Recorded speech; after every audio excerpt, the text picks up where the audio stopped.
எந்த சமுதாயமே இந்த காதல் திருமணங்கள்ல பெருசா நான் ஹாப்பியா பார்த்ததில்ல. ஒரு ஐயர் வீட்டில் ஒரு கல்யாணம் பண்ணா அடுத்த ஜாதி கல்யாணம் பண்ணிட்டாங்கன்னா அவங்க ரொம்ப சந்தோஷமா அப்பா நல்ல மாப்பிள்ளையா இருந்தா கூட சொல்றேன் சில நேரங்கள் பார்க்கறது இல்லை. ஆனால் ஒவ்வொரு சமுதாயமும் ஒவ்வொரு விதமாக ரியாக்ட் பண்ணுது. அதை நீங்கள் சினிமாவில் பார்த்துருப்பீங்க. ஐயர் வீட்டில் பார்த்தீங்கன்னா டக்குன்னு ஒரு அண்டா தண்ணி எடுத்து தலையில் ஊற்றிட்டு நான் வந்து தலைமொழிகிட்டேன், இனிமேல் உனக்கு எனக்கு சம்மந்தம் இல்லை, அந்த பொண்ணோட யாரும் தொடர்பில் இருக்க மாட்டேன். ஒரு சில இதில் பார்த்தீங்கன்னா சில சமுதாயங்களில் பிள்ளைமாரு இந்தமாரி சமுதாயங்கள் என்ன பார்க்குறோன்னா அந்த மாதிரி ஆயிடுச்சுன்னா அந்த பெண்ணுடைய பையனுடைய தொடர்பை ரத்து பண்ணிடுறாங்க. நம்ம ஏற்கனவே ஒரு ரீலில் நான் பேசினேன். காரைக்குடி செட்டியாரோட கல்யாணத்தில் வந்து அவங்க மரபில் வந்து 2 வீட்டிலேருந்து மாலை வந்து 2 கோயில், அவங்க குலதெய்வம் கோயில் 9 கோயிலேருந்து 9 கோயிலில் மாப்பிள்ளை வீட்டிலேருந்து பொண்ணு வீட்டிலேருந்து மாலை வரும், பெட்டி வரும், கணக்கு வரும். புதுசாக கல்யாணம் பண்ணுற இடத்துக்கு இல்லைன்னா அந்த மாலை வராது, அது அவங்களோட எதிர்ப்பு. நீ கல்யாணம் பண்ணிக்கப்பா எங்கள் குலதெய்வம் கோயிலேருந்து வராது அப்படின்னு இந்தமாரி ஒவ்வொரு சமுதாயம் ஒரு எதிர்ப்பு தெரிவிக்குது. ஒரு சில சமுதாயங்கள் சவுத் தமிழ்நாட்டில் என்ன பார்க்குறோன்னா இந்தமாரி கொலைகள், இந்தமாரி அடிதடி, பஞ்சாயத்து, மிரட்டுறது, பொண்ணை தூக்கிட்டு வந்து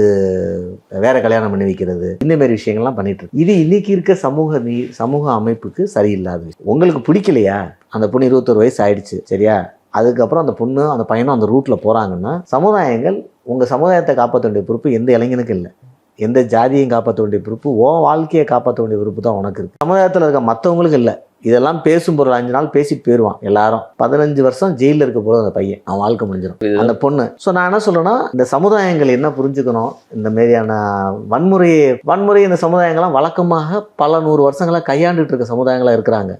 அதனால் இப்போ வந்து இந்த அருவாள் எடுக்கிற கலாச்சாரத்தை விட்டுவிட்டு இந்தமாரி நிகழ்வுகளில் நீங்கள் சமுதாயம் விலகிக்கிட்டு அந்தந்த குடும்பங்கள் அவங்க வேணாம் கல்யாணம் பண்ணிட்டு போகிறாங்கன்னா அவங்க போயிட்டு போகிறாங்கன்னு விட்டுட்டு இதை பற்றி பொருட்படுத்தாமல் அவங்க வாழ்க்கையை அவங்க பார்த்துக்கிறாங்க. நான் இதனால் ஒன்றும் ஆக போகிறதில்ல. ஸோ அந்தந்த சமுதாயங்கள் அதுமாதிரி இந்த அரசியல் தலைவர் வந்து கலப்பு திருமணம் பண்ணால் ஜாதி அழியும், இந்தமாரி விஷயங்களையும் பேசாமல் இந்த ஜாதியை வச்சு அரசியல் பண்ணாமல் இவங்கெல்லாம் ஒதுங்கியிருந்தா அந்த இளைஞர்களோட வாழ்க்கை நல்லா இருக்குங்கிறத என்னோட பார்வையாக இருக்குது. இதில் வந்து என்னுடைய கருத்துக்களை நான் சொல்லியிருக்கேன்.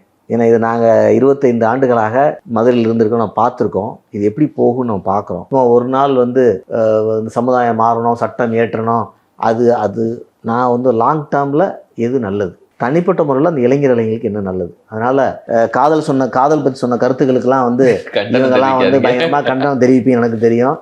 என்னமோ எங்களுக்கெல்லாம் காதலே வந்ததில்லை, அது தெரியும், இப்போ தான் வந்தது மாரி இல்லை. காதலும் 10 பொருத்தம் பார்த்து செய்யுங்க. ஒரு காதலை நீங்கள் விடுறதுனால ஒன்றும் காதல் வராமல் போக போகிறதில்ல. இன்னொன்று ஏதோ கலந்து இந்த ஃபிக்ஸ்டான மேரேஜ்னு அரேஞ்ச் மேரேஜ்னு ஏதோ காதல் இல்லாத கல்யாணம் கிடையாது, எல்லா காதல் உண்டு.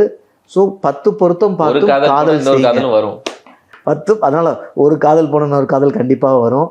இது ஒன்றும் விஷயம் இல்லை. 10 பொருத்தம் பார்த்து காதல் பண்ணுங்கள், கல்யாணம் பண்ணுங்கள். நீங்கள் உருவாக்குறது ஒரு சின்ன டீமு, அந்த டீமை ஃபேமிலியை நீங்கள் உருவாக்குறீங்க. எப்பேற்பட்ட சூழ்நிலையிலும் விலகாத ஒரு நண்பர்கள் தான் கணவனும் மனைவியும். அதில் நீங்கள் குழந்தை பெற்றுக்கிறீங்க. அந்த குழந்தைங்களை பொறுப்பாக வளர்க்கும் போது ஒரு நல்ல சமுதாயம் உருவாகுது. இவ்வளோ தான் என்னோட பார்வையாக இருக்குது. ஸோ இளைஞர்களே கவனத்தோடு வாழ்க்கையை நடத்துங்கள். நன்றி சார். நேயர்களே மற்றும் ஒரு நிகழ்ச்சி நம்ம சந்திக்கலாம். நன்றி.